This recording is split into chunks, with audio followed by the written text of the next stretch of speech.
Nagesh Haile just voted in his 5th democratic election. Nagesh gets by on a government salary of just $125 a month. He is one of thousands of Ethiopians who have seen buildings going up around them and wonders when he and his family will benefit from the government's development efforts. Today, the cost of life is just surging high here in Ethiopia, and so that we teachers are not able to survive such kind of situation. 90% of the 37 million who registered to cast their ballot turned up to vote.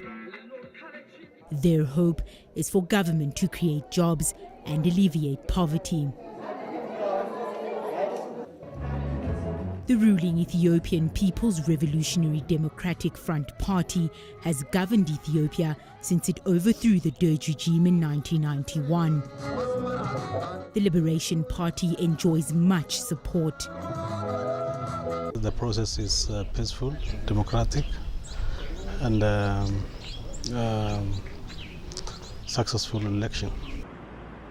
Under the party's leadership, Ethiopia, a country of 96 million, has grown out of famine to become one of Africa's fastest growing economies.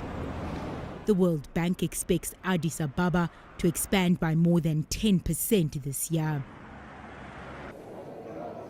In the parliamentary elections held across the country, the EPRDF and its allied regional political organizations won a landslide victory. Preliminary results show that out of the 547-member assembly, the EPRDF garnered 442 seats. Even though 58 political parties contested the vote, most were said to be weak. They are at a big disadvantage when it comes to the media use, at a big disadvantage when it comes to financial resources allocated to them. And these are aside from the major other crackdowns that are happening against the opposition. But over the years, the EPRDF has faced a lot of criticism from local and international organizations. Continuing outcry from rights groups and the opposition who say the government has rigged elections, squashed dissent and jailed journalists for their views. In 2010, the opposition only won a single seat in parliament. And in 2005, the opposition won 147 seats. With the EPRDF controlling 60% of the National Assembly, most of the winning opposition candidates did not join the legislative body.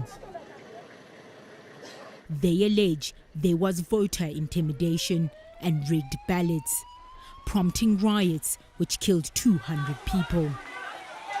The people are under tremendous fear because there was, killings, mass arrests, and again, some harassments.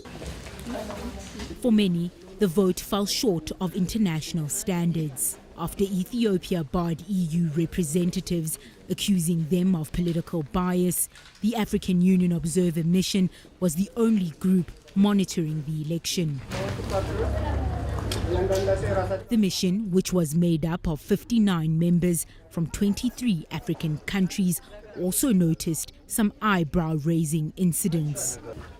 The observer mission observed that in 21.42% of stations visited, the presiding officers did not comply with Article 62, para 3A to B, which mandates officials to show the ballot box as empty before the opening of the poll. But even with what they saw in its preliminary report, the AU's observer mission declared the elections calm, peaceful and credible. The opposition has rejected the poll tally and described the election as a farce.